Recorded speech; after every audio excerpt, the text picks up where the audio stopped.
guys. Howdy. Welcome to History of Haunting. I'm Carrie. I'm Laura. I had to look below my little screen to make sure that we were in the right order. Something happened. Laura and I were messing with the cameras, and something happened and we got switched in order. So I had to swap our names, and so then I was like, I hope it still says Carrie under me. Otherwise you'd be super confused. I would. I don't even know who I am anymore. I don't. I don't know where I end and you begin, Laura. Fair enough. Fair enough. Yeah. So let's just jump right into the EVPs. EVPs? Yes. Yes. Yeah. I was going to call them EVPEs, but I was just looking at one of EVPE's posts on Facebook, so anyway, guys, we want to promote, as always, not as always, as recently, the Spirit Realm Network and the new show that they are going to have on February 25th. Where Rick McCallum and Dylan Rathman are going to be doing a private investigation. It's going to be streamed live on Spirit Realm Network on Friday the 25th. It is right there. If I just read the picture that I just put up, I would know that. Of the 1910 jail in Globe, Arizona. So I'm excited for this. I'll be interested to see what kind of activity that they have, Laura, because as you know, we had kind of a quiet night there, but it was chock full of EVPs that we were capturing, and we had no idea that we were capturing them. So it'll be interesting to see what Rick and Dylan come up with. So everybody, you can find them on the spiritrealm.net, and just watch it. And if you see something that they're not seeing, and you can direct them where to go and what to check out. If you see something, say something. Yes, that applies here too. So we want to go ahead and promote that. It's going to be a lot of fun. It's that weekend. There's a lot of really cool stuff happening that weekend. One of the things is we are actually, my family and I are going to DC for the day because Coy turns 21. And the last time he and I were in DC, he saw the Spy Museum and he wanted to go, but they weren't open yet because of COVID. So we're surprising Coy with tickets to the Spy Museum. So we're going to go up on a day trip because DC's only like 3 hours from us. That's so cool. Yeah. I've always wanted to go to the Spy Museum. Yeah, it's going to be really, really cool. So we got that. We've got Spirit Realm Network is I'm going to be watching that on Friday.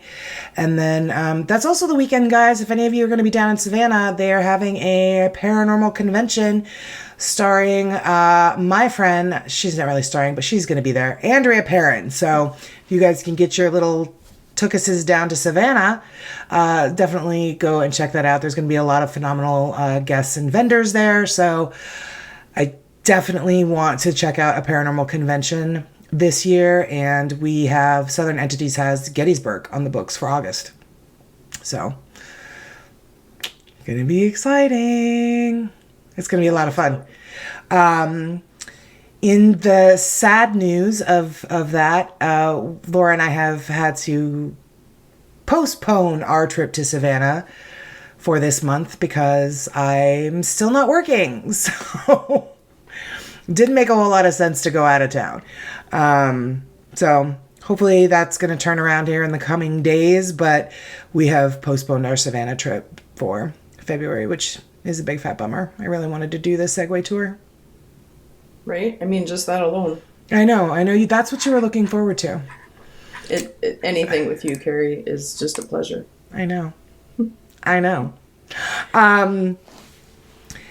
So that's all I had. We do have a really big announcement for the podcast that we are going to be bringing you, if we can get our ducks in a row, next week's episode. We're really excited about this, you guys. And so we wanted to let you know that is forthcoming. But it is a pretty big announcement. We're pretty excited about it. So stay tuned. Be sure to listen to next week's episode. Potentially, like I said, if Laura and I can get our ducks in a row and get it. Don't count on it, is basically what we're saying. Yeah. We're going to try, but... Hopefully we can announce it before the event actually happens. That would be fun, too. Goals, Carrie. Goals. You gotta have them. You gotta have them. Working on it. Yeah, so that's all I've got. Laura, what about you? What's been going on in your little homestead? How's your cat? We had some technical issues getting started today because I'm hooking up getting ready, I'm setting up my stuff, and I'm hooking up my mic, and it's not fucking working. And I'm like looking, trying to figure out like I thought it was the connection between the computer. It is not. I'm checking the mic connection. I'm like, what the fuck is going on? So apparently, because I kind of loop, when I put my stuff away for the evening, I put my headphones and my microphone together and kind of like wrap the cords around. Sure. And I had not secured them enough, clearly, because my cat ate through the fucking microphone cord. Oh, God. But it's not like chewed all the way through so where you would notice it. Oh, okay. It's just like one section that if you look closely, you can see that it's all frayed. Yikes. Well, we'll have to hop on Yeti's website and see if you can buy a replacement cord. I'm sure you can. Yeah, see. Oh. You see? There we go. Yeah. Yeah. See that? Mm-hmm. Yeah. Yeah. Assholio is what the cat is right now. And that was after this morning. Yes. Tell the story. It's so fun. So, I think it was working already, and he came in here, and his litter box is down the hall in the other bathroom, and, yeah, he smelled like shit, and I was like, what is happening? And apparently he stepped in his own poop, like a jackass, and so he had poop on himself, and was then tracking it around the house, so I had to grab him, and he knew something was up, right? So as soon as I went to go get him, because I'm all, fuck. Right. I started freaking out, and he books it across the house, under my bed. Thank God he didn't jump on top of my bed. And God, I couldn't know. Yeah, so I had to pull him out from underneath my bed, take him to the bathroom, get him in the bath, wash him, which is every cat's fucking dream. Yeah.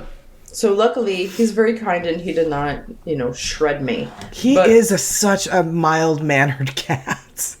Yeah, but he was pissed off at me for the rest of the day. Sure. I wasn't that fucking upset about it. Apparently, he decided to get even and chew my fucking microphone cord, so now we're even, asshole.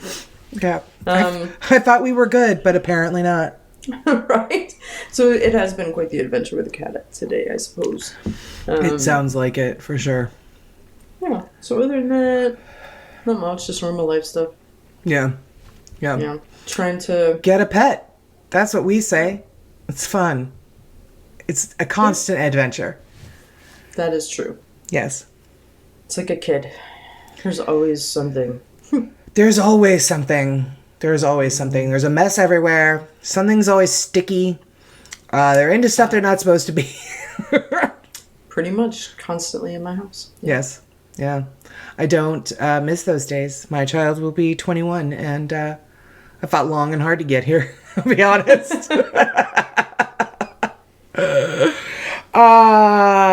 Okay. Well, should we just get into the episode? Because it's going to be a little lengthy. Today, guys, we are going to be telling you a bunch of different encounters and stories of black-eyed kids. Are you familiar with this urban legend? Or I have heard of it, and I know I think I remember a little bit, but yeah. Yeah. So it's been a while since I've read about it. This little kind of creepypasta weird thing. Yeah, I know. And some of these stories are absolutely terrifying. I wrote the script and I was going through all of the different encounters that people have had with these children. And I was just glad it was like 8 a.m. The sun was out. It was bright. It wasn't like late at night, and I didn't have to go to bed right away because these are freaking hella creepy. Anyway, let's get started. All right. So our sources for this episode are tbsnews.net and thoughtcatalog.com. Yes, they are. Okay. Let's do it. This is creepy. All right. So the Black-Eyed Children, or Black-Eyed Kids, is an urban legend of paranormal creatures that resemble children between the ages of 6 and 16. These creatures with pale skin and black eyes have reportedly been seen hitchhiking, panhandling, or at the doorsteps of residential homes. Don't love it. They might... Right? Mm-mm. I mean, I don't want any creepy kid, like... I don't want anyone coming to my door, including Amazon or UPS or even, the pizza delivery guy, but definitely not these kids. Nope. They might knock on your door on a late wintry night. You may see them approaching your car while you are waiting at the signal or a gas station. It might seem like they need help, or they might just stand still for no reason. That's the worst. That's the worst. Right? Just having them be like staring at you with their black eyes and their no expression. Okay, sorry. Yeah. All right. These children do not look threatening. They would want to get in your house or your car. They will be persistent. Suddenly you will notice something is not right about these children. Their eyes, pure black, from lid to lid, dead black orbs devoid of sclera or iris will chill up your spine. You have finally come across the Black-Eyed Children. Stories keep circulating, all following a very similar pattern. Kids with eyes completely blacked out appear at people's homes or vehicles, knock on the door, and then insist upon getting inside. Anyone who encountered them has almost immediately felt an overwhelming sense of dread.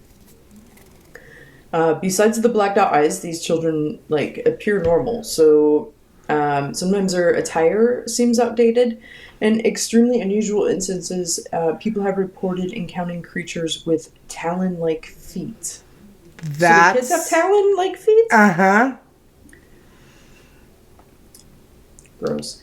Like, if I don't cut Zane's toenails, they look kind of like fucking talons. I mean, maybe that's what the problem is. I mean, maybe they just have bad hygiene. Let's try not to be so judgy as a Right? group, guys. Maybe they need a pedicure. Lord knows I do. No one knows where or how these creatures pop up. Conspiracy theorists believe that Black-Eyed Children are aliens trying to reach out to their Earth.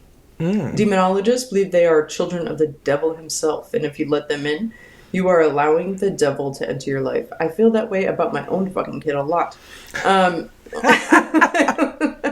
If you let them in, shit's gonna happen. Oh, so you've got a lot of doorways to demonic possession already going on. So many. They want to enter your home to call their parents. However, upon making eye contact, it seems like there's a much more sinister plot to the story.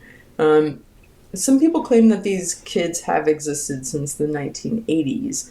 However, most sources say the legend originated in 1996 in posts written by a Texas reporter named Brian Bethel, where he wrote about 2 alleged encounters with the Black-Eyed Children. He said that he encountered 2 children in Abilene, Texas, with pale skin and black eyes. Dude, Texas is responsible for a lot of fucking crazy shit. Not gonna lie. I live there. I'm telling you the truth. You're like, honestly. Really.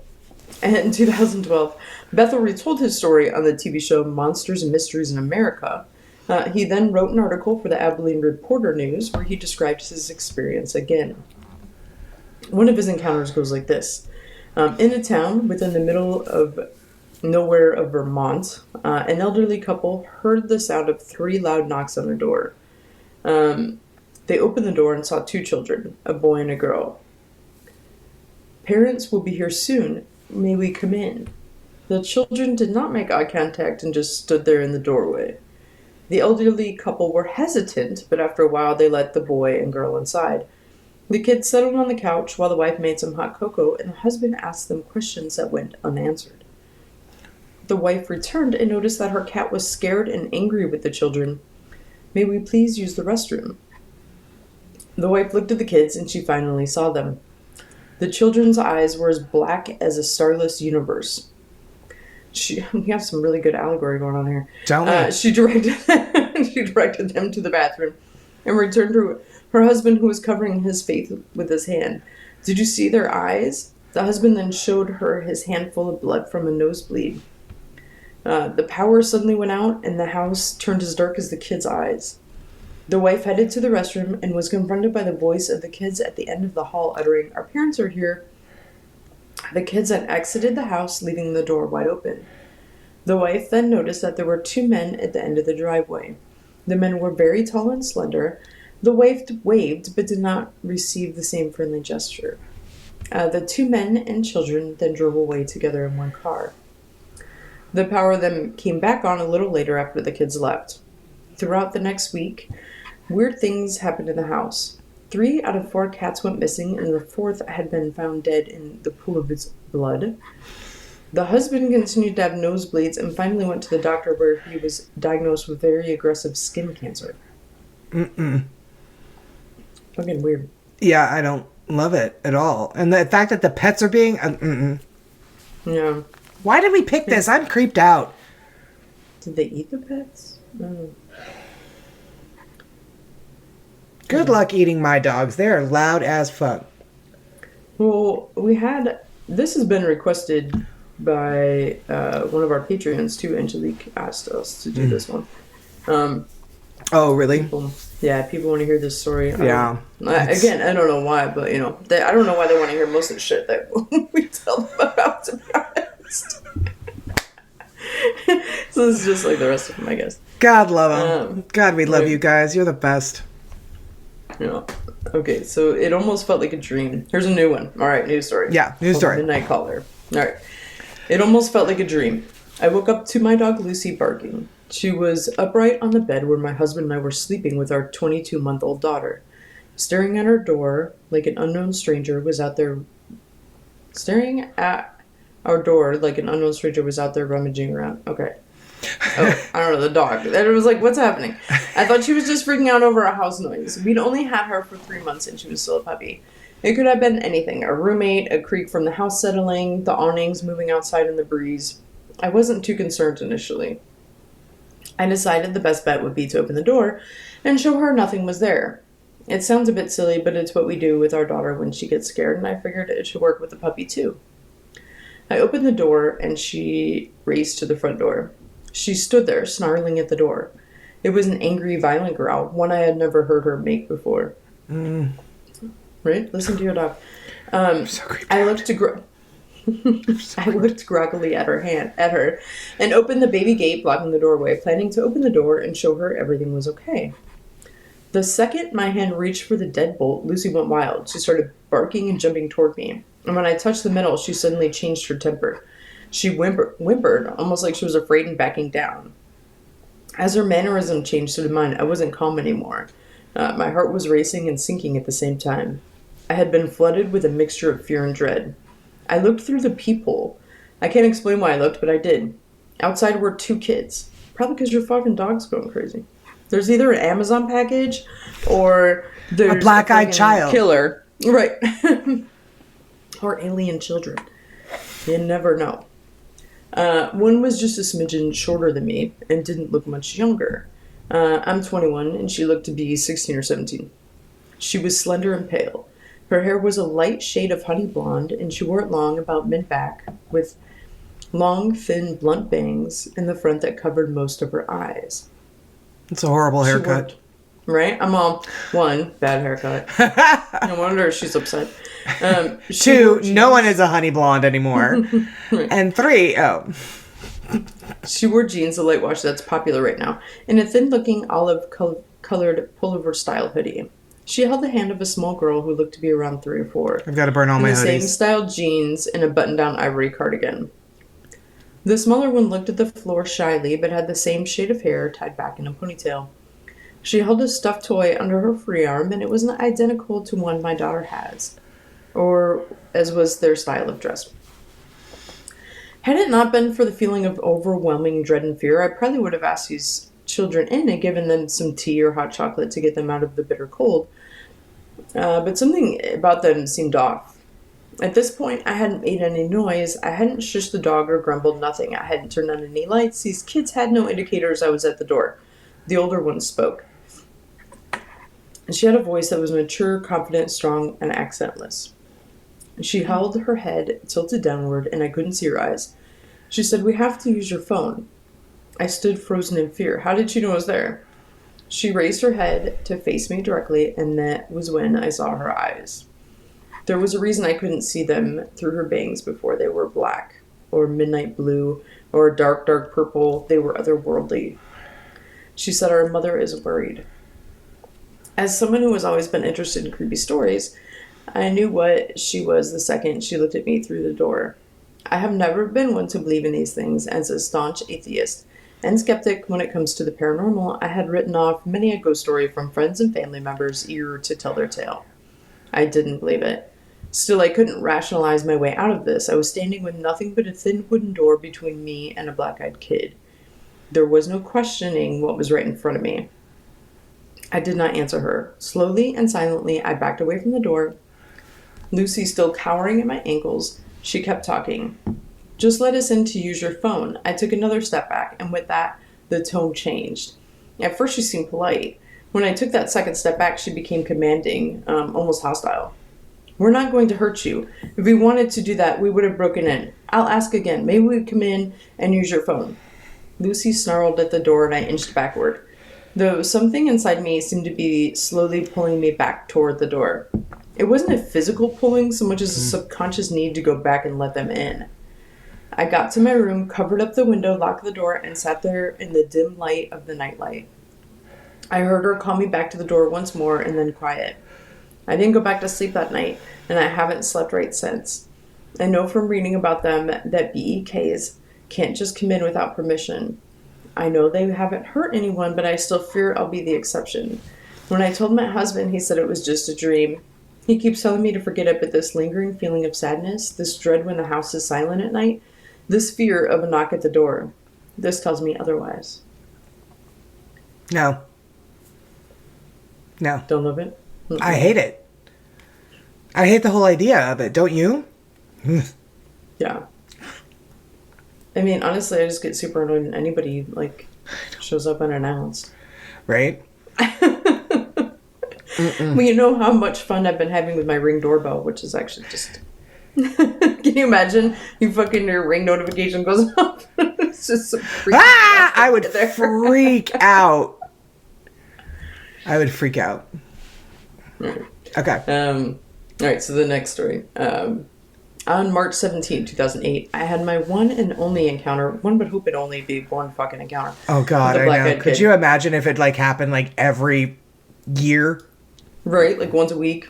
Just creepy around the corner. I just fucking need to move. I would have to sell my beautiful home. Before my experience, I had never heard of anything having to do with the black-eyed kids. I was 12. I was sitting outside of a hairdresser's in an old Chevy pickup waiting for my mom to get her haircut. About 15 minutes had passed and I saw some kid walking back and forth along the sidewalk in front of my parked car. At first I thought I recognized him as one of my friends from school, so I banged on the front windshield until he looked at me. Who cares? It was not anyone I knew. Yeah, no one cares about your friend from school. Just ignore them. Say hi on Monday. All right.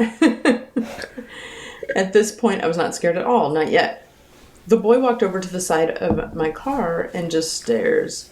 I think to let me get a good look at his eyes, to freak me out. Let me tell you, if you have never seen a black-eyed kid, you have no idea what to imagine. Pupils black as the night sky. The boy whispers, "You must let me in." And then I locked the car doors and ducked down into the space below the seats. 5 minutes later, he was gone. When my mother got into the car, she told me a boy with black eyes had come into the hairdresser's.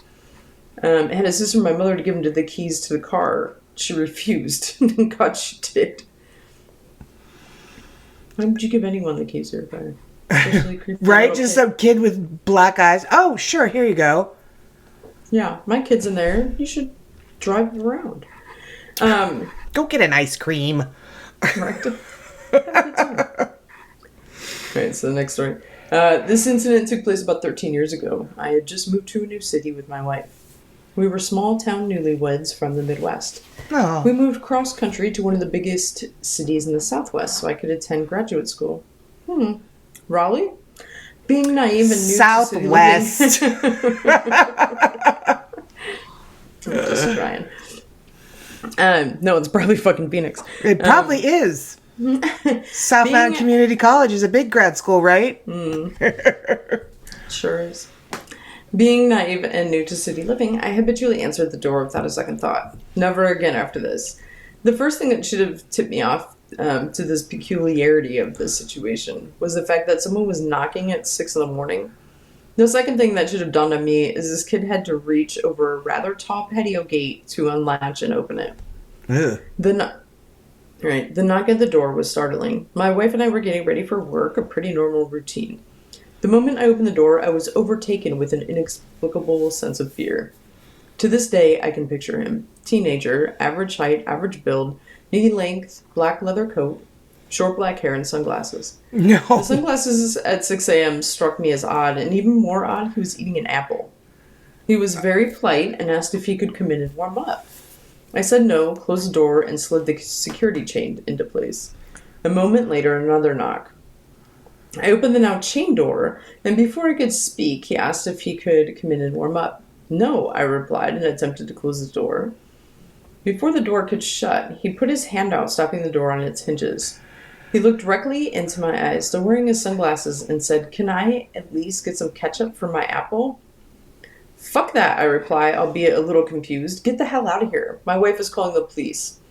He takes a moment to let this information sink in, lowers his glasses, revealing eyes as black as obsidian, and says, "No, you won't be calling anybody." At that moment, I force the door closed, lock it, and call out to my wife. She is scared shitless, hiding in the bedroom. Yeah. All jacked up on adrenaline, I rip the curtains back to look out the window next to the door. He's gone. Absolutely no trace of him. I go out to the patio and check the gate. It's still latched from the inside. That was fucked up, I think to myself as I turn to enter the house. I notice a half-eaten apple lying on the ground. Are we going to gloss right over the fact that he was in like a knee-length black leather coat? Who has that? Besides Angel and Spike from Buffy. I'm sure lots of vampires. What's the Wesley Snipes one? Blade. Yeah, Blade. I'm pretty sure he had one. Okay, so maybe this kid was a vampire, but still. I hate it. All right. Okay, keep going. All right, next story. Yeah. I helped them once, never ever under any circumstance do it. I'm not sure what they do, but it feels as if they're ripping your soul out. They get really close to you, and you get amazingly drowsy. If it weren't for my girlfriend showing up mid-invasion and kicking them out, I would probably be dead. I didn't even see the black eyes until I had let them in.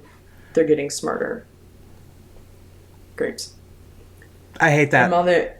They make you drowsy. Like, could I just need one to come by, like, around 10 every night? You absolutely don't need any help feeling tired. They sound like Dementors. They kind of do, Potter. yeah. Like in little kid bodies. Right? Careful, that's a doorway to demonic possession, Harry Potter. Remember that list? Oh, I do. I've been laughing about it ever since. I'm like, oops, there goes another one. Doorways popping open all over the place. All over. All right, so the next story. Let me tell you a little bit about myself. I'm in my early 20s. I just moved into this apartment, and I tend to live a very private life. That means they're gay. I don't even have a Facebook account. I work during the day at a grocery store. Okay, so I'm walking up my flight of steps to get to my apartment, and I hear these kids laughing, and then I heard whispering. It was kind of late, so I thought this was weird, but I ignored it and walked into my apartment. I live on the 3rd floor. I was getting ready to open my balcony door. It was really muggy in my apartment. I walk over to the door and pull my blinds, and 2 kids are fucking staring back at me. Sorry for the F-bomb, but I'm still shaking. I screamed and backed away, smashing my leg into the end table. They were both in blue jeans, and the oldest, who was taller, had on a green shirt with white stripes, and the younger had on a button-up light blue shirt. The oldest one touched the sliding door. "Hey, miss, can you let us in?" The younger one just kept looking around. I still just stared at them. I finally was able to say, "How'd you get on my balcony?" I walked to the door and noticed how excited the older one got. He moved closer to the entrance. "Can you let us in?" I wasn't thinking. I unlocked the door, and when I looked up, their eyes were black. The entire eye. I quick locked the door and told them I had to call the police because my door was jammed and I couldn't unlock the door, so I called the police. The oldest boy pleaded with me the entire time to let them in. The police arrived about an hour ago. They came in and walked to the balcony. When they opened my balcony door, nothing was there. They looked down and saw 2 children. They were running in the parking lot away from the building. The police took a report and said they had to have had help getting up there and that they would question the neighbors. I'm freaking out. I'm crying. I don't want to stay here, but then again, I don't feel safe going outside right now. On the 3rd floor of her balcony. Uh-huh. Mm-mm. No. All right. All right, here's your last one. All right.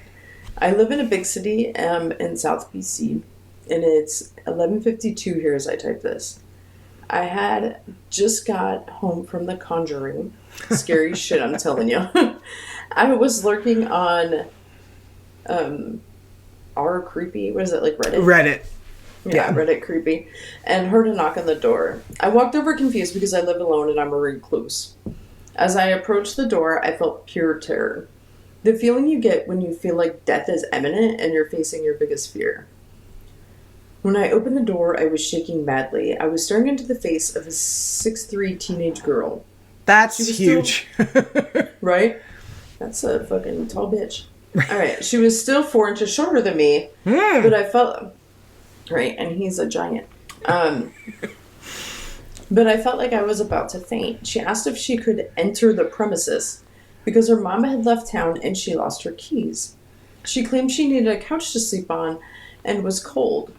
I blinked and screamed bloody murder, slamming the door in her face. I ran to my room and grabbed my revolver and sat in the recliner facing the door until I dozed off. When I woke up, I looked outside and she was gone, but the word soon was scratched weakly into the door. Mm-mm. Creepy. Yeah. Hate it. Hate it, hate it, hate it. Okay. All right.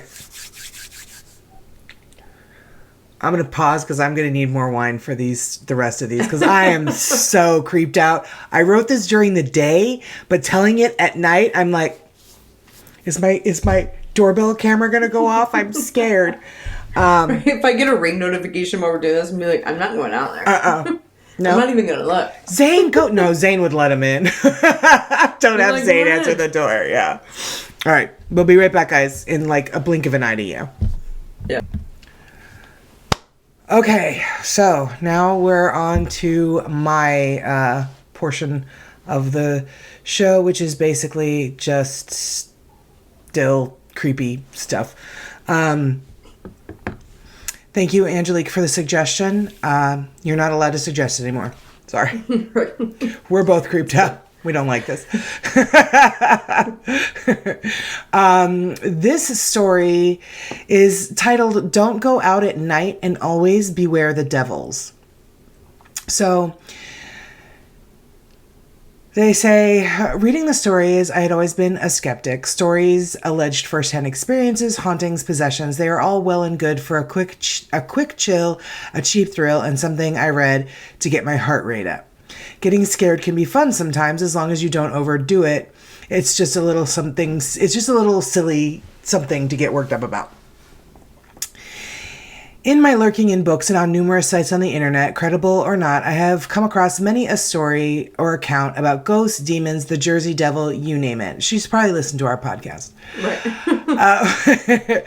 Recently, I found my way into stories about the BEK or black-eyed kids.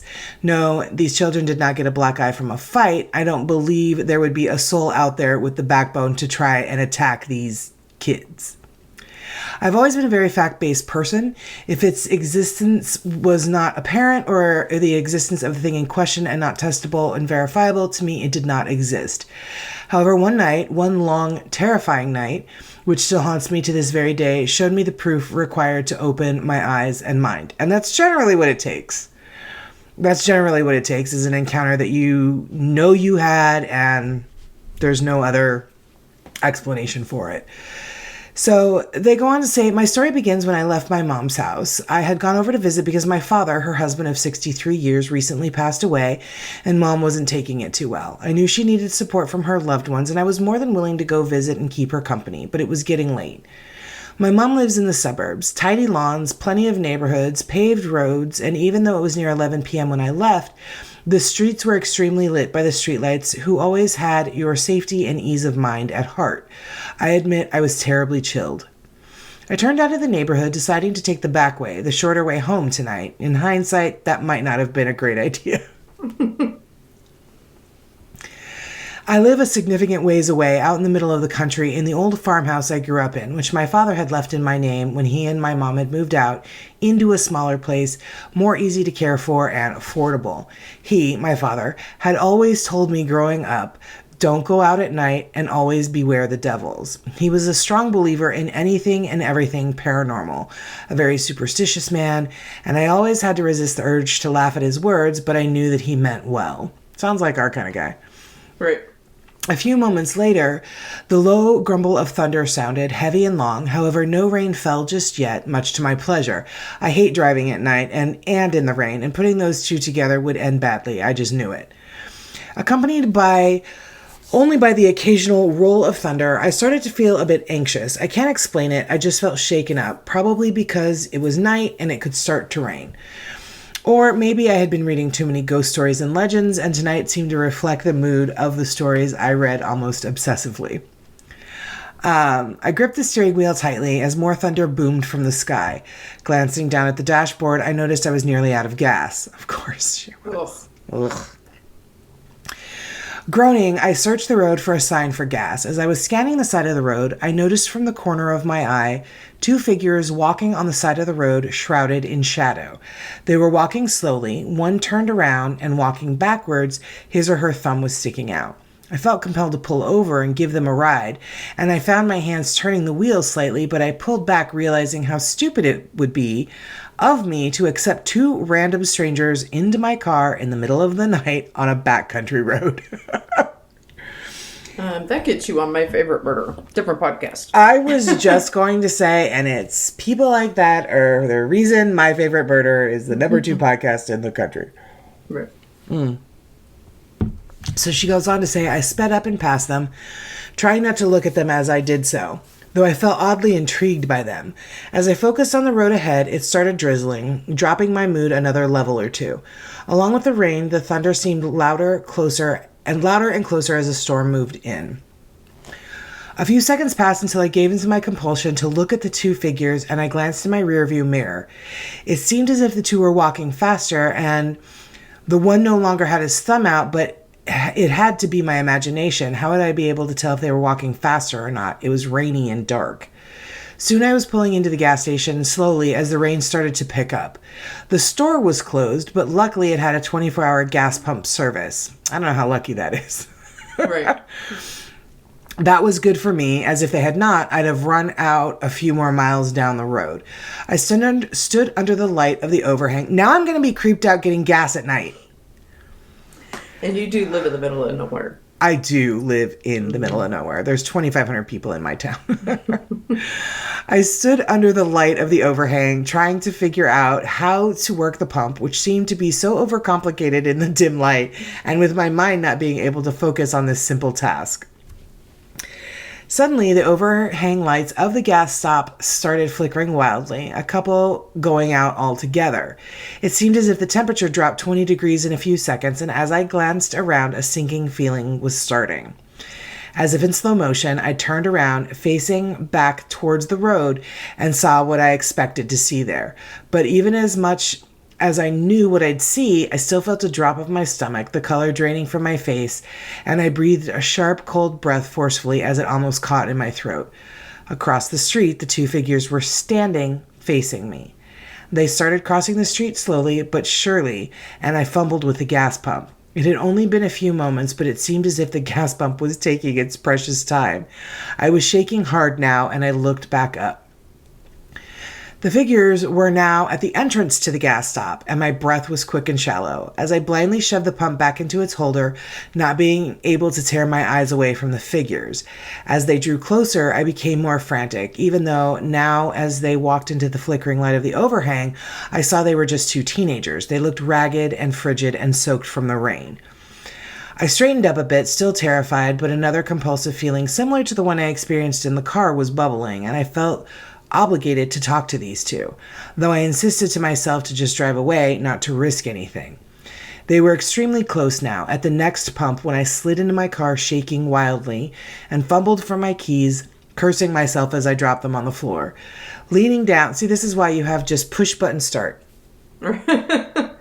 Just at least lock the doors. I mean, seriously. Leaning down, I swiped them up and sat back up in a cold, sickening feeling as I came face to face with one of the teens who had his hand on my window, knocking slowly but forcefully. Oh, why the slow knock? Right?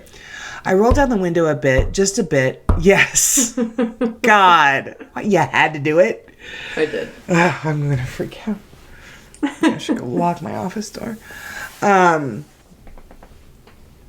I rolled down the window a bit, just a bit, no bigger than to allow maybe a small child's hand through. Before I spoke, he spoke first, the other figure standing in the background, still, but I could see something of a grin there on her pale face. Can you give us a ride into town? We missed the bus and don't have a ride. He spoke slow, and something about his voice made me shiver. Clearing my throat, I glanced at the dashboard and at the keys in my hand. I'm sorry, but I'm not going into town, I stuttered, keeping my eyes down, not at the kids. However, the teenager knocked harsher, made me jump a little as he insisted another time for a ride.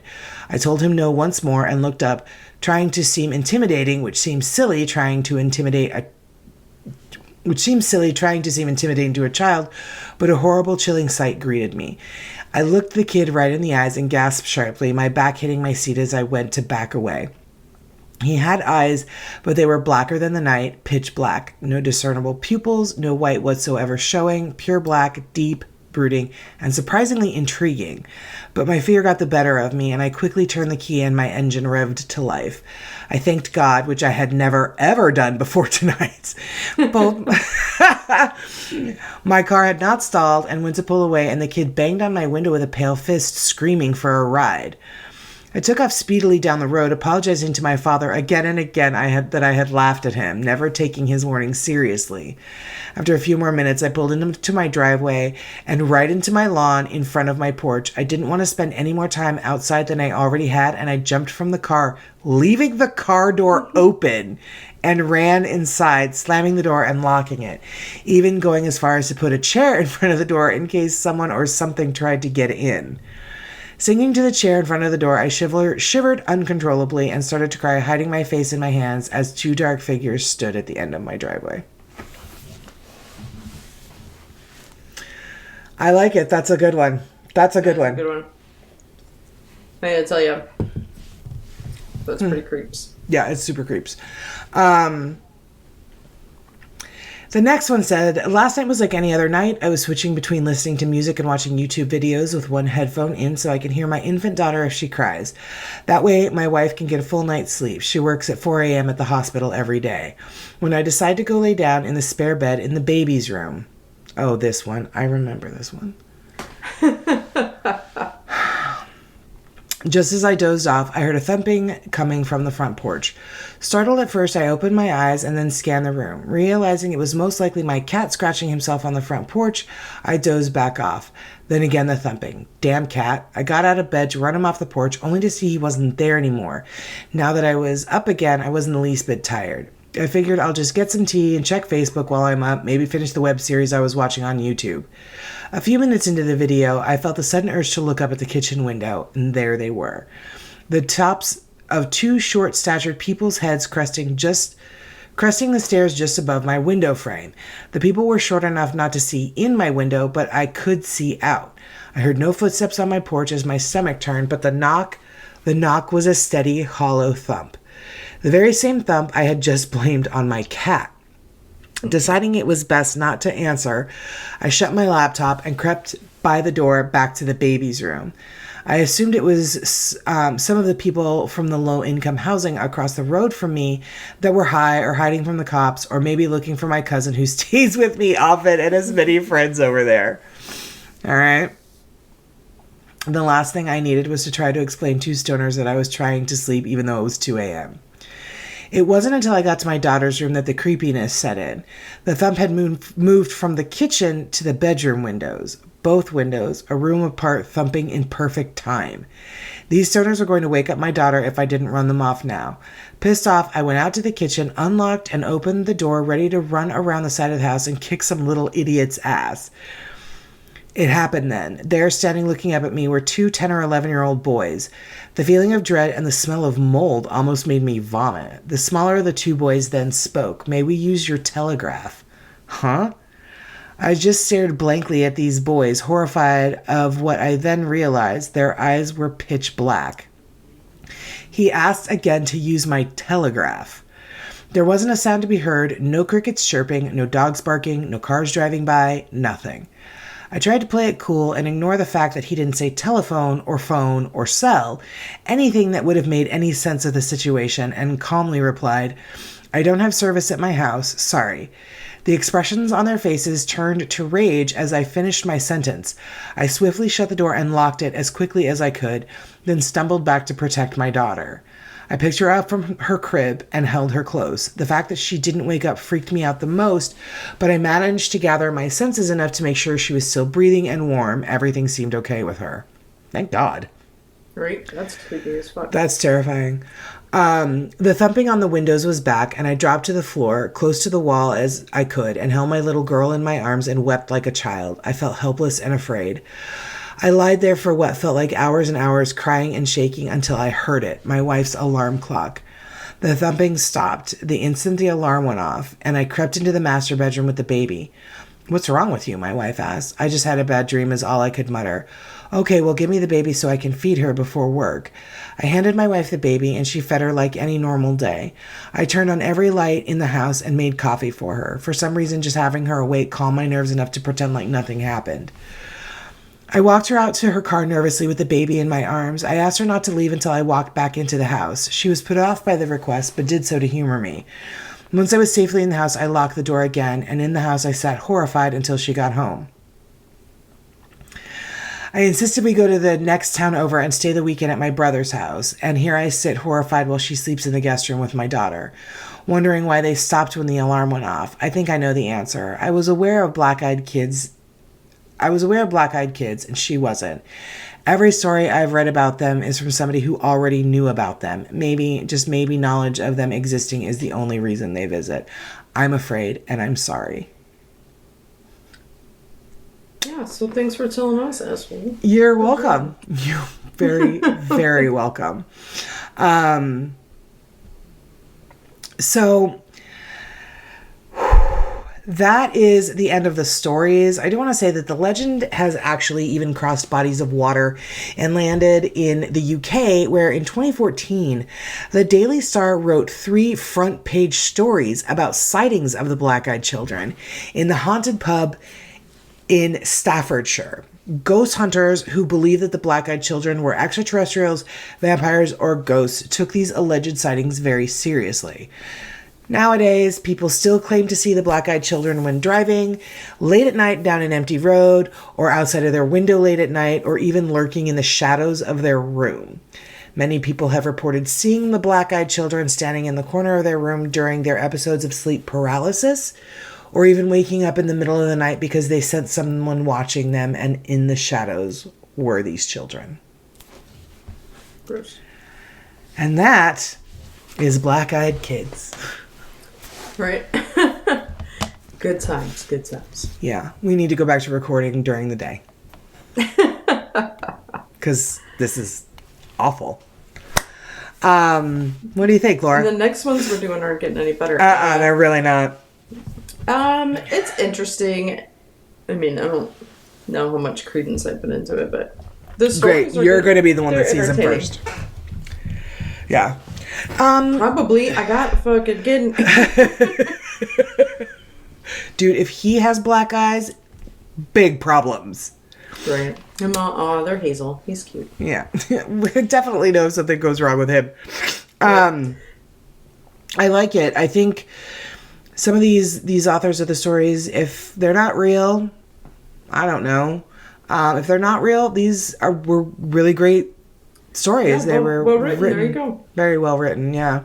Like you said, the allegory was really quite something. What are we doing in here? Yeah, for sure. So, anyway, yeah, that's what we have for this week, guys. I do not have a strange history. I still have not found my book. And so that's that on that. You got anything you want to say before we wrap her up? Yeah, if anybody knows or has any stories about this, let us know. If you've ever seen it. Yeah. Yeah, for sure. It wasn't like a creepy meth head or something. Let us know. We don't want any creepy meth head stories. Those are worse. Those are just worse. Yeah. But let us know. All right. Cool. Yeah. Well, Laura, why don't you tell them where they can follow us, find us, stalk us. Don't stalk us. We're kidding. Yeah, we're not actually even that interesting, to be honest. We're not that interesting, I swear. You can follow us on Instagram, Facebook, and Twitter at HOAH Podcast. My chair squeaks. I heard that. Oh no, what happened? Oh no. We're also on the TikTok. That's where this was supposed to be. Yeah, the TikTok at, let's see, can I get it? Not gonna work? Nope. Okay. At HOAH Podcast, at HOAH Carrie, and at HOAH co-host Laura. Let's see if the thank you works. Hey! Cheers. Yeah. Laura and I were trying to mess with different types of cameras and stuff for this, and I think in my screwing with something, I shut something off I shouldn't have. My cat probably ate it. I mean, let's be honest. Probably, but my little buttons on my Stream Deck are not, like, cooperating, so the little TikTok button... Nope, it's gone. That's neat. Okay. I'll fix that. Telling you what, man. Sure. I'm telling you what. Anyway, guys, we hope you are having a wonderful weekend. Yeah. Okay. Oh, we're closing in on Valentine's Day. But the more important story here is we're closing in on my birthday, the big 45. I already have your card. I'm really excited. Actually, I should probably mail that soon. Oh, God. Speaking of. Yeah. I just mailed Laura's Christmas presents, so you'll be getting those forthwith. And, yeah. So, anyway, Spirit Realm Network, remember February 25th, for Destination Fear fans, they are coming out with their Dakota, Chelsea, and Tanner filmed a documentary called Trail to Terror long before Destination Fear, and they're actually going to be dropping that on Discovery Plus on February 24th, so you know where I'm going to be. And yeah, that's all I have. Next week we will have a fun announcement. We're very excited about this, you guys. It's going to be great. So Laura, why don't you bring it on home and let everybody know what we always say. I'm going to flip the script. What do we always say? Stay safe out there. There you go.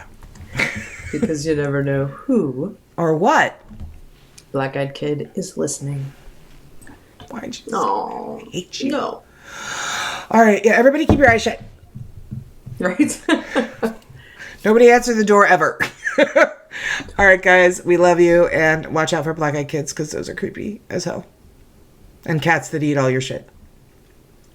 Also creepy as hell. Also creepy as hell. Bye, guys. Bye.